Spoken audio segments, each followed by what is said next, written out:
नमस्कार फ्रेंड्स, एक बार फिर से आप सभी का स्वागत है आपके अपने परिवार शाक्या जी जीके क्लासेस पर। जैसा कि दोस्तों आप सभी को पता आपके एग्जाम चल रहे अग्निवीर भर्ती के दोस्तों अभी तक 22, 23, 24 इनको जितने भी आपके एग्जाम्स हुए जितने भी शिफ्ट है उनमें जो भी जीके जीएस के क्वेश्चंस पूछे गए वो मैं आपको इस क्लास के अंदर लेके आऊँ दोस्तों। हर शिफ्ट के क्वेश्चंस आपको देखने को मिलेंगे, तो आप लोग क्लास को जरूर अंत तक वॉच करिएगा दोस्तों। ठीक है, हर एक क्वेश्चन इंपॉर्टेंट है दोस्तों। आपको अगर आप लोग क्लास अंत तक वॉच करते तो आपको एक आइडिया लग जाएगा कि एग्जाम में किस टाइप से क्वेश्चन आ रहे हैं, किन टॉपिक्स को ज्यादा पढ़ना है दोस्तों। ठीक है, चलिए बिना देरी करे क्लास को स्टार्ट करते। क्वेश्चन नंबर पहला आपके सामने कमेंट करिए। ये क्वेश्चन पूछा गया है आपके एक इस क्लास के अंदर वही क्वेश्चंस लेके आए जो एग्जाम में पूछे गए हैं। तो बताइए पहले क्वेश्चन का जवाब। दीक्षा डागर का संबंध किस खेल से है? गोल्फ से, हॉकी से, क्रिकेट से, कबड्डी से? कमेंट करके बताएं सभी स्टूडेंट्स। एग्जाम में पूछा गया क्वेश्चन है, बताइए जल्दी से दीक्षा डागर का संबंध किस खेल से? सभी प्यारे सिपाही बताएंगे कमेंट करके। बिल्कुल सभी बच्चे एक ही ऑप्शन टिक गुरुजी गोल्फ। जी हाँ दोस्तों, दीक्षा डागर का संबंध गोल्फ से है दोस्तों। ठीक है दोस्तों, दीक्षा डागर की बात करें दोस्तों, इन्हें 2024 में अर्जुन पुरस्कार भी मिला दोस्तों। अभी हाल में अर्जुन पुरस्कार भी मिला हुआ है दोस्तों। अर्जुन पुरस्कार ध्यान देने वाली बात है, एग्जाम की दृष्टि से पूछा जा सकता है दोस्तों। ठीक है, अर्जुन पुरस्कार भी मिला है दोस्तों 2024 में ही। ठीक है, अर्जुन पुरस्कार कब मिला तो आप ध्यान रखेंगे 2024 में। कब मिला? 2024 में, इसी साल। ठीक है दोस्तों, बढ़े अगले क्वेश्चन की तरफ। चलिए नेक्स्ट क्वेश्चन। हर एक क्वेश्चन को आप लोग ध्यान से देखिएगा, एग्जाम में बहुत बार ये क्वेश्चंस रिपीट हुए, तो आपके जो आगामी शिफ्ट है उनके लिए भाई जो भी स्टूडेंट इनके आगामी शिफ्ट में एग्जाम है उनके लिए इंपॉर्टेंट क्वेश्चन होने वाले हैं। ठीक है, सभी बच्चे क्लास को अंत तक वॉच करेंगे। ठीक है दोस्तों, चलिए इसका जवाब बताइए। प्लेइंग इट माई वे नामक पुस्तक के लेखक कौन है? बताइए, बहुत ही प्यारा सा क्वेश्चन है, सभी सिपाही कमेंट करेंगे एग्जाम की दृष्टि से भी और आपके लिए भी दोस्तों। इनसे जो भी एक्स्ट्रा क्वेश्चन बनेंगे मैं बता देता हूं दोस्तों। आप एम के गांधी यानी मोहनदास करमचंद गांधी के बारे में एक पुस्तक ध्यान रखेंगे दोस्तों, माय एक्सपेरिमेंट विथ ट्रुथ। क्या ध्यान रखेंगे? My experiment, my experiment. ठीक है, मैं शॉर्ट लिख रहा हूं, with my experiment with truth. ठीक है, तो ये पुस्तक भी किसकी है? गांधी जी की है। हिंद स्वराज भी किसकी है? गांधी जी की है। अगर बात करें दोस्तों मिल्खा सिंह की, दोस्तों मिल्खा सिंह की पुस्तक का नाम क्या है? तो आप ध्यान रखेंगे the peace of my life. क्या है दोस्तों? द पीस ऑफ माई, नहीं, the race of my life, sorry, the race of my life, the race of my life, ये इन्हीं की पुस्तक है, the race of my life. Exam की दृष्टि से इंपॉर्टेंट पुस्तकें हैं दोस्तों, ये एग्जाम में पूछी जा रही हैं, तो आप लोग जरूर इस टॉपिक को पढ़िएगा। एक तो आपके जो भी पुस्तक हो गए और जो भी हर एक राज्य के सीएम हो चाहे राज्यपाल हो, इन सभी को रट लेना दोस्तों। एग्जाम में क्वेश्चन जरूर पूछे जा रहे हैं और जो भी आपकी योजना है उनसे रिलेटेड क्वेश्चन भी बहुत पूछे जा रहे हैं। ठीक है दोस्तों, त्योहार मेले तो सब में कॉमन है, पूछे ही जाते हैं दोस्तों। ठीक है, अब विजय लक्ष्मी पंडित की बात करें दोस्तों तो इनकी एक पुस्तक ध्यान रखेंगे, द स्कोप ऑफ हैप्पीनेस। बाकी एक पुस्तक और है the evolution of the earth. ठीक है, लेकिन आप द स्कोप ऑफ इवोल्यूशन ध्यान रखेंगे, the scope of evolution, the scope of evolution दोस्तों, द स्कोप ऑफ इवोल्यूशन दोस्तों। ठीक है, विजय लक्ष्मी पंडित दोस्तों महासभा की दोस्तों अध्यक्ष भी रह चुकी है 8वीं बार दोस्तों 1953 में। ध्यान देने वाली बात है। ठीक है, तो आपका सही जवाब इस क्वेश्चन में जो पूछा उसका सही जवाब सचिन तेंदुलकर की पुस्तक है दोस्तों। किसकी पुस्तक है ये? प्लेइंग इट माई वे किसकी पुस्तक है? सचिन तेंदुलकर की दोस्तों। आपके लिए option A will be the right answer. चलिए नेक्स्ट क्वेश्चन की तरफ मूव ऑन करते हैं। अगला क्वेश्चन देखिए, क्वेश्चन नंबर 3 बताइए निम्न में से खेतड़ी कहां पर है दोस्तों? इतना इजी क्वेश्चन भी पूछा गया है आपकी शिफ्ट में, तो क्लास को अंत तक जरूर वॉच करिएगा दोस्तों। आपको आइडिया लग जाएगा कि एग्जाम में किस टाइप से क्वेश्चंस पूछे जा रहे हैं। जितने भी आपके 22 से स्टार्ट हुए ना आपके एग्जाम, 22, 23, 24, 25 जितने भी शिफ्ट आपकी हुई है उन सभी का जीके जीएस का जो भी पोर्शन है वो सारा का सारा क्वेश्चंस आपको इस क्लास के अंदर देखने को मिल जाएंगे। आप लोग अंत तक वॉच करिएगा दोस्तों। ठीक है, बताइए खेतड़ी कहां पर है? राजस्थान में, उत्तर प्रदेश में, मध्य प्रदेश में, हरियाणा में? दोस्तों खेतड़ी बताइए दोस्तों, ये है राजस्थान में दोस्तों। खेतड़ी किसके लिए प्रसिद्ध है? तांबे के लिए दोस्तों। बहुत ध्यान देने वाली बात है, एग्जाम में पूछा जाए तांबे की खदानें देखने को मिलेंगी आपको। ठीक है, तो खेतड़ी कहां पर है? ये राजस्थान राज्य में है दोस्तों। क्षेत्रफल की दृष्टि में सबसे बड़ा राज्य है दोस्तों राजस्थान राज्य। ध्यान देने वाली बात है। ठीक है, अगर एरिया पूछे तो एरिया है आपका वही राजस्थान, पॉपुलेशन पूछे तो अपने उत्तर प्रदेश है ही है। ठीक है, अबुआ आवास योजना दोस्तों, योजनाओं से संबंधित क्वेश्चंस भी देखने को मिल रहे हैं एग्जाम में, तो आप ध्यान से पढ़िएगा। अबुआ आवास योजना किस राज्य में शुरू हुई है? बताइए, राजस्थान में, झारखंड में, उत्तर प्रदेश में या मध्य प्रदेश में? सभी सिपाही कमेंट करेंगे, बहुत ही इंपॉर्टेंट क्वेश्चन है दोस्तों। अगर ये क्लास आपको अच्छी लग रही हो तो क्लास को लाइक करें और अपने सभी स्टूडेंट्स में इस क्लास को शेयर करें दोस्तों। एटलीस्ट उन बच्चों तक तो जरूर शेयर करें जिन्होंने अच्छे से पढ़ाई नहीं करी और वो चाहते हैं सिलेक्शन लेना, तो इस क्लास को उन बच्चों तक जरूर पहुंचाएं दोस्तों। ठीक है, बताइए दोस्तों अबुआ आवास योजना किस राज्य में शुरू हुई है? ये अभी आपके शिफ्टों में पूछे गए क्वेश्चन है दोस्तों। एक भी क्वेश्चन ऐसा नहीं है जो आपके एग्जाम में पूछा ना गया हो। आप भले मैच कर लो दोस्तों, सारे क्वेश्चन आपके शिफ्टों में पूछे गए क्वेश्चन है, ध्यान देने वाली बात है। कमेंट करिए, इजी क्वेश्चन है दोस्तों, ये तो आपको पता होने चाहिए दोस्तों। चलिए ये क्वेश्चन मैं आपके लिए छोड़ देता हूं, आप लोग कमेंट करिए दोस्तों। ठीक है, इजी क्वेश्चन है, कोई दिक्कत की बात नहीं है, आप लोग कमेंट करिए। ठीक है, देखते हैं किसको आता है इस क्वेश्चन का जवाब। मैंने आपसे ये क्वेश्चन, चलो मैं आपसे ही क्वेश्चन पूछ रहा हूँ दोस्तों ये, ठीक है। आप लोग जरूर कमेंट करेगा, मैं सभी के कमेंट देखूंगा कि क्वेश्चन नंबर 4 का जवाब किस किस स्टूडेंट ने दिया है दोस्तों, ठीक है। चलिए नेक्स्ट क्वेश्चन, क्वेश्चन नंबर 5 बताइए, निम्न में से गौतम बुद्ध की भाषा कौन सी है दोस्तों। ये क्वेश्चन भी एग्जाम में पूछा गया है, बहुत ही इजी क्वेश्चन है, सभी बच्चे ने आई थिंक कर दिया होगा इस क्वेश्चन का जवाब। बताइए संस्कृत, प्राकृत, पाली या अवध, क्या राइट ऑप्शन होगा। निम्न में से गौतम बुद्ध की भाषा कौन सी है, संस्कृत, पाली, प्राकृत, अवध, जल्दी से बताएं दोस्तों, बहुत ही इंपॉर्टेंट क्वेश्चन है दोस्तों। तो बिल्कुल दोस्तों आप ध्यान देंगे, इनकी भाषा है पाली दोस्तों। कौन सी भाषा है, पाली दोस्तों। गौतम बुद्ध दोस्तों, बुद्ध धर्म की स्थापना इन्होंने करी दोस्तों, ध्यान देने वाली बात है दोस्तों, ठीक है। बुद्ध धर्म की स्थापना इन्होंने करी, option C will be the right answer. बढ़े अगले क्वेश्चन की तरफ बिना देरी करें। चलिए नेक्स्ट क्वेश्चन देखिए, बहुत ही प्यारा सा क्वेश्चन आता हुआ, ये क्वेश्चन भी एग्जाम में पूछा हुआ, भले ही आप पेपर उठाकर देख लें दोस्तों, ठीक है। बताइए दोस्तों, गणगौर त्योहार किस राज्य में मनाया जाता है, उत्तर प्रदेश में, हरियाणा में, राजस्थान में या आंध्र प्रदेश में। कमेंट करिएगा, जिन बच्चों को आता है कमेंट करें, जिनको नहीं आता वो ध्यान से देखें। बहुत ही इंपॉर्टेंट क्वेश्चन है दोस्तों, एग्जाम में बहुत बार पूछा जाता है दोस्तों, ठीक है। राजस्थान में आपको कुछ नहीं, 2-3 त्योहार मेले वगैरह ध्यान रखना है। एक तो आप यहाँ पर दोस्तों, यहाँ का फेमस है पुष्कर मेला दोस्तों, राजस्थान का पुष्कर मेला दोस्तों, राजस्थान का फेमस है दोस्तों, एग्जाम की दृष्टि से इंपॉर्टेंट है दोस्तों। एक तो आप यहाँ राजस्थान से पुष्कर मेला ध्यान रखेंगे, और एक और जो पूछा जाता है बार बार, उसका नाम है मरु उत्सव दोस्तों, मरु उत्सव। मरु उत्सव बहुत बार पूछा जाता है दोस्तों, मरु उत्सव, मरु उत्सव ध्यान देने वाली बात है, ठीक है। ये आप ध्यान देंगे दोस्तों, ठीक है। आंध्र प्रदेश में दोस्तों एक ही त्योहार पूछा जाता है, फ्लेमिंगो उत्सव दोस्तों, फ्लेमिंगो उत्सव पूछा जाता है दोस्तों बहुत बार। फ्लेमिंगो ध्यान देंगे आप सभी स्टूडेंट्स, फ्लेमिंगो बहुत बार पूछा जाता है दोस्तों, फ्लेमिंगो कोई भी एग्जाम हो दोस्तों उसमें आंध्र प्रदेश का फ्लेमिंगो पूछा ही जाता है दोस्तों, ठीक है। अब आपको पूछा है गणगौर त्योहार किस राज्य का है, तो आप लोग टिक करेंगे, बिल्कुल राजस्थान का है दोस्तों। गणगौर त्योहार राजस्थान में ही मनाया जाता है दोस्तों, ऑप्शन बी को लॉक करेंगे सभी स्टूडेंट्स। बहुत ही शानदार और इंपॉर्टेंट क्वेश्चन था, आई थिंक सभी बच्चों ने बी ऑप्शन को ही टिक किया होगा। बढ़े अगले क्वेश्चन की तरफ। चलिए नेक्स्ट क्वेश्चन, क्वेश्चन नंबर 7 का जवाब दीजिए। 2011 की जनगणना के अनुसार सबसे कम लिंगानुपात किस राज्य का है, बताइए। बहुत ही इंपॉर्टेंट क्वेश्चन है दोस्तों।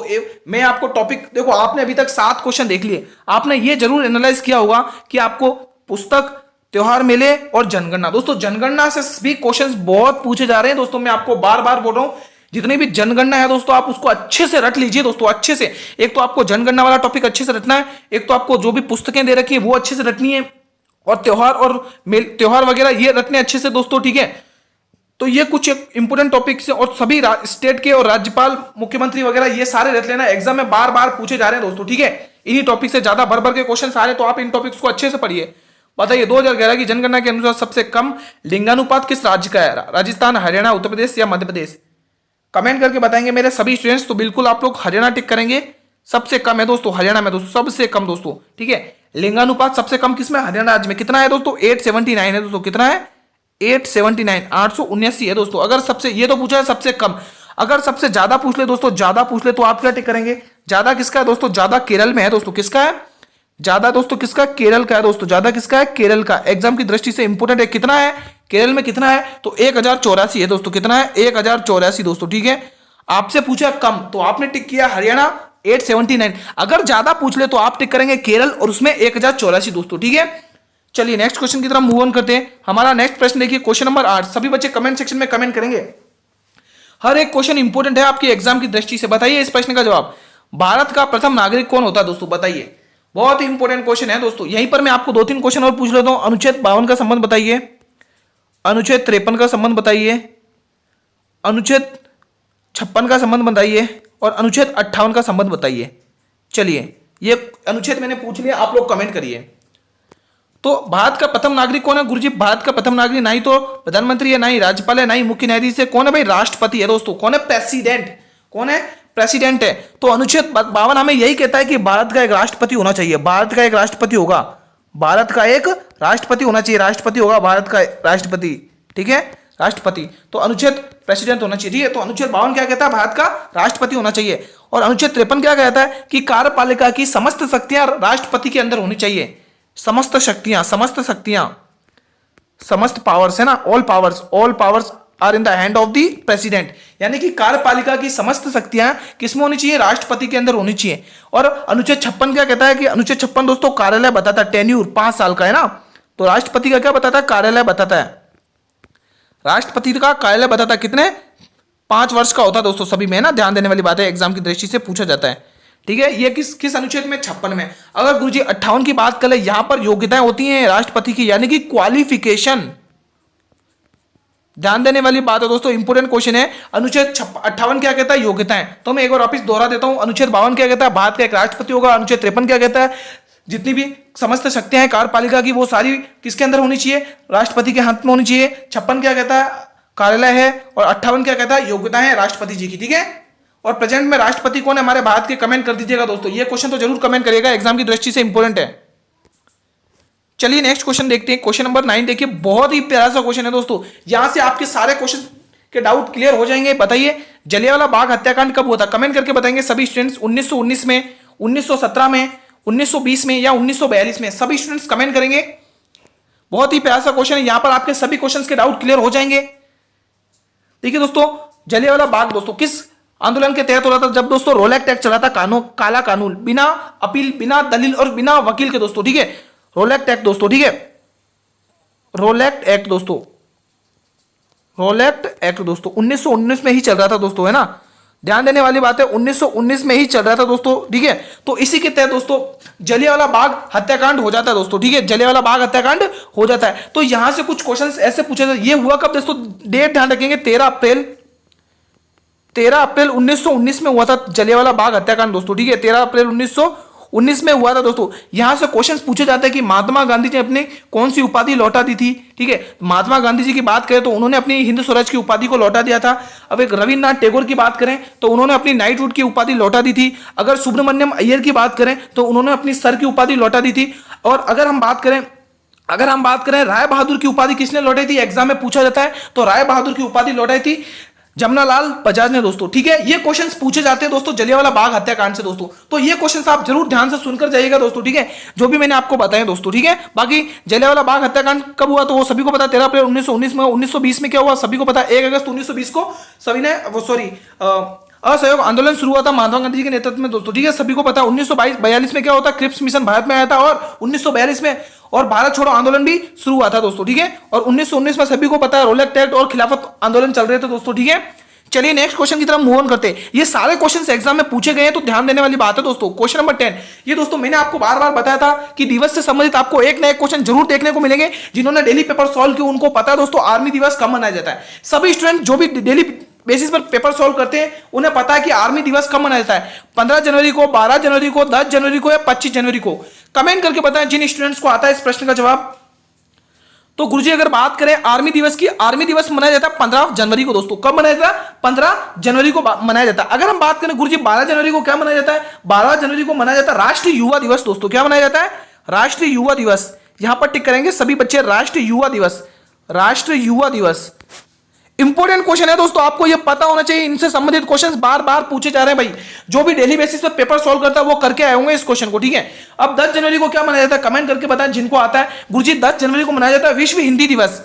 क्या मनाया जाता है दोस्तों? विश्व हिंदी दिवस। टिक करिएगा आप सभी बच्चे, विश्व हिंदी दिवस, विश्व हिंदी दिवस दोस्तों, विश्व हिंदी दिवस। एग्जाम की दृष्टि से इंपॉर्टेंट क्वेश्चन है ये दोस्तों। ठीक है, आपको बिल्कुल पीडीएफ फ्री ऑफ कॉस्ट मिलेगी दोस्तों, टेंशन ना लें। जिसने टेलीग्राम चैनल को ज्वाइन नहीं किया, टेलीग्राम चैनल को ज्वाइन करें, लिंक वीडियो की डिस्क्रिप्शन में दिया हुआ है। वहां पर हर एक मॉडल पेपर की पीडीएफ आपको फ्री ऑफ कॉस्ट मिल जाएगी। आप उनका अच्छे से फायदा उठाइए और पढ़िए दोस्तों। ठीक है, तो हम बात करें 25 जनवरी को, तो 25 जनवरी को क्या मनाया जाता है? तो आप ध्यान देने वाली बात है, पर्यटन दिवस मनाया जाता है दोस्तों। क्या मनाया जाता है मित्रों? पर्यटन दिवस, पर्यटन दिवस, पर्यटन दिवस। तो आपको पूछा आर्मी दिवस, तो आप ध्यान देंगे यह मनाया जाता है 15 फरवरी को दोस्तों। Option A will be the right answer of this question. चलिए नेक्स्ट क्वेश्चन की तरफ मूव ऑन करते हैं। हमारा अगला प्रश्न क्वेश्चन नंबर 11 दोस्तों। यह क्वेश्चन भी एग्जाम में पूछा गया है, कमेंट करिएगा। कोलार गोल्ड फील्ड कहां पर स्थित है? बताइए, कर्नाटक में, ओडिशा में, उत्तर प्रदेश में या तमिलनाडु में? बताइए, 4 ऑप्शन आपके सामने, आपने क्या टिक किया कमेंट करिएगा। आप लोग जरूर बताइएगा आपने कितने क्वेश्चन सही किए इस क्लास में दोस्तों। ठीक है, आपको जितने भी क्वेश्चंस पूछे जाएंगे आप लोग कमेंट करेंगे आपने कितने क्वेश्चन सही किए दोस्तों। जितने अभी सही किए वही आप एग्जाम में सही करके आए होंगे दोस्तों। इससे आपकी तैयारी का पता चलेगा दोस्तों। ठीक है, और जिन बच्चों के एग्जाम नहीं हुए उनके लिए तो रामबाण क्लास है दोस्तों। उनको पता होना चाहिए कि एग्जाम में किस टॉपिक से क्वेश्चंस पूछे जा रहे हैं, किस तरीके से आ रहे हैं दोस्तों, किन टॉपिक्स को ज्यादा समय देना है। तो वो बच्चे इस क्लास को पूरा अंत तक वॉच करें जिन्होंने अभी तक एग्जाम नहीं दिया दोस्तों। ठीक है, चलिए बताइए कोलार गोल्ड फील्ड कहां पर स्थित है? सभी बच्चे बताएंगे। तो बिल्कुल सभी बच्चे कर्नाटक बिल्कुल बी ऑप्शन को लॉक करेंगे। ये कहां पर स्थित है? बी ऑप्शन यानी कर्नाटक में स्थित है दोस्तों। ये दोस्तों वही क्वेश्चंस लेके आए जो आपके एग्जाम में पूछे गए हैं दोस्तों। मैं कह रहा हूं ना 22, 23, 24, 25 जो भी आपके शिफ्ट में क्वेश्चन पूछे गए जीके जीएस से रिलेटेड, मैं सभी प्रकार के जीके जीएस के क्वेश्चंस लेके जरूर आया हूं आपकी इस क्लास में, ठीक है। तो क्लास को अंत तक जरूर वॉच करिएगा और शेयर जरूर करिएगा दोस्तों, ठीक है। आप सभी मित्रों में इस क्लास को शेयर जरूर करिएगा दोस्तों। तो दोस्तों गांधी जी की हत्या कब हुई थी दोस्तों? ये क्वेश्चन भी पूछ लिया, कितना इजी क्वेश्चन था दोस्तों। ये क्वेश्चन भी एग्जाम में पूछ लिया दोस्तों। बताइए आप लोग कमेंट करके बताइए दोस्तों, गांधी जी की हत्या कब हुई थी दोस्तों? 1948 में, 1942 में, 1945 में या 1950 में? सभी बच्चे बताएंगे। और हत्या किसने करी थी इनका नाम आप कमेंट में जरूर बताएंगे दोस्तों। मैं ये क्वेश्चन पूछ रहा हूं आप सभी से कि गांधी जी की हत्या किस व्यक्ति ने करी थी, उसका नाम आप कमेंट में बताइए। बाकी ईयर या सन वो मैं आपको बता रहा हूं कब हुई थी दोस्तों, तो आप ध्यान रखेंगे। इनकी मृत्यु हुई थी, डेथ हुई थी इनकी 1948 में दोस्तों, ठीक है। अब किसने करी वो आप लोग कमेंट करके बताएंगे दोस्तों। ये बहुत ही इजी क्वेश्चन है। मैं सभी स्टूडेंट्स के कमेंट देखना चाहता हूं कि जो भी क्वेश्चन नंबर 12 में मैंने पूछा है आप उसका जवाब कमेंट सेक्शन में करेंगे दोस्तों, ठीक है। क्योंकि दोस्तों देखो गांधी जी दोस्तों भारत छोड़ो आंदोलन के बाद दोस्तों उनकी हत्या कर दी जाती है दोस्तों नाथूराम गोडसे के द्वारा दोस्तों। सभी बच्चों ने लिख दिया होगा कमेंट्स में, ठीक है। तो A option will be the right answer. Next question की तरफ मूव ऑन करते हैं हम। ये दोस्तों ये क्वेश्चन तो मैंने कितनी बार कराया दोस्तों, इसकी तो क्या ही बात करूं दोस्तों। आप मॉडल पेपर उठाकर देखिएगा दोस्तों। मैंने आपके लिए मॉडल पेपर की लिस्ट बनाई है, पीडीएफ बनाई है, प्लेलिस्ट बनाई है। आप लोग जल्दी से चैनल पर विजिट करिए या फिर लिंक वीडियो के डिस्क्रिप्शन में दिया हुआ प्लेलिस्ट का आप लोग कंटिन्यू वीडियो वॉच कर लीजिएगा। उसमें हर एक पीडीएफ मॉडल पेपर में आपको ये क्वेश्चन देखने को मिलेगा। महाराष्ट्र का गुड़ी पड़वा दोस्तों कहां मनाया जाता? महाराष्ट्र मनाया जाता। कितनी बार बताया गया ये क्वेश्चन दोस्तों। गुड़ी पड़वा त्योहार किस राज्य में मनाया जाता है? तो महाराष्ट्र में मनाया जाता है दोस्तों। अब महाराष्ट्र में आपको क्या क्या ध्यान रखना है दोस्तों, वो ध्यान रखना। देखो महाराष्ट्र में आप गुरु पर्व ध्यान रखेंगे दोस्तों। नहीं गुरु पर्व नहीं, सॉरी गुरु पर्व नहीं, पंजाब की बात कर रहा हूं, पंजाब की, ठीक है। पंजाब में आप ध्यान रखेंगे गुरु पर्व दोस्तों। गुरु पर्व बहुत बार पूछा गया है दोस्तों, गुरु पर्व किस राज्य में मनाया जाता है दोस्तों। तो सभी बच्चे टिक करेंगे पंजाब राज्य में ये मनाया जाता है दोस्तों। और पंजाब की एक और फेमस है लोहड़ी। जी हाँ दोस्तों, लोहड़ी उत्सव बहुत बार पूछा गया दोस्तों। लोहड़ी उत्सव बहुत बार पूछा गया दोस्तों, किस राज्य में मनाया जाता है? तो आप टिक करेंगे पंजाब राज्य में दोस्तों, ठीक है। दोस्तों पंजाब को ही 5 नदियों की भूमि कहा जाता है दोस्तों। ध्यान देने वाली बात है, एग्जाम में पूछा गया क्वेश्चन है अभी की शिफ्ट में कि 5 नदियों की भूमि किसे कहा जाता है? तो पंजाब को कहा जाता है। हजार नदियों की भूमि फिनलैंड को कहा जाता है। नेक्स्ट क्वेश्चन, ये क्वेश्चन भी पूछा गया, क्वेश्चन नंबर 14 का जवाब देंगे सभी स्टूडेंट्स। विंग्स ऑफ फायर पुस्तक के लेखक कौन है दोस्तों? पुस्तक से संबंधित हर एक क्वेश्चन पूछा जा रहा है तो आप ध्यान से पढ़िएगा। एपीजे अब्दुल कलाम, एमके गांधी, रविन्द्रनाथ टैगोर या हर्षवर्धन? कमेंट करके बताएंगे सभी स्टूडेंट्स। एग्जाम की दृष्टि से इंपॉर्टेंट क्वेश्चन है ये। विंग्स ऑफ फायर पुस्तक के लेखक कौन है? एपीजे अब्दुल कलाम, एमके गांधी या रविन्द्रनाथ टैगोर या हर्षवर्धन? हर्षवर्धन की तो दोस्तों मैं आपको बार बार बताता हूं 4-3 पुस्तकें ध्यान रखनी है और कुछ नहीं ध्यान रखना है दोस्तों, क्योंकि हर्षवर्धन से टॉपिक से यही क्वेश्चन पूछा जाता है, उनकी पुस्तकों के बारे में पूछा जाता है। तो पहली पुस्तक आप ध्यान रखेंगे रत्नावली ध्यान रखेंगे, बहुत बार पूछा जाता है रत्नावली। और दूसरी पुस्तक आप ध्यान रखेंगे दोस्तों प्रियदर्शिका। दूसरी पुस्तक क्या ध्यान रखेंगे? प्रियदर्शिका, एग्जाम की दृष्टि से मोस्ट इंपोर्टेंट पुस्तक है। और तीसरी आप ध्यान रखेंगे नागानंद दोस्तों, नागानंद। हर एक क्वेश्चन ध्यान से पढ़ना है आपको, ठीक है। आपको पूछा विंग्स ऑफ फायर पुस्तक के लेखक कौन है? कमेंट करेंगे तो बिल्कुल APJ Abdul Kalam, missile man of India दोस्तों। डॉक्टर अब्दुल कलाम की दोस्तों पुस्तक कौन सी है? विंग्स ऑफ फायर दोस्तों, आपको ध्यान रखना है, ठीक है दोस्तों। और बाकी मैं रविन्द्रनाथ टैगोर के बारे में दोस्तों आपको कुछ नहीं ध्यान रखना है, बस इतना ध्यान रखना है इनको 1913 में नोबेल पुरस्कार मिला था। इनकी एक रचना थी गीतांजलि दोस्तों, ठीक है। गीतांजलि के ऊपर इन्हें नोबेल पुरस्कार मिला था दोस्तों। ये पहले भारतीय थे, पहले एशियाई था जिन्हें नोबेल पुरस्कार मिला था 1913 में। बस इतना ही ध्यान रखना और कुछ नहीं पूछा जाता इससे बाहर दोस्तों, ठीक है। नेक्स्ट क्वेश्चन नंबर 15 का जवाब दीजिए। मोहम्मद शमी को अर्जुन पुरस्कार 2024 में मिला, बिल्कुल सही बात है गुरुजी, लेकिन इनका संबंध किस खेल से? आपको क्वेश्चन में ये पूछा है दोस्तों। ये सभी क्वेश्चंस आपकी शिफ्टों में पूछे गए दोस्तों, ठीक है।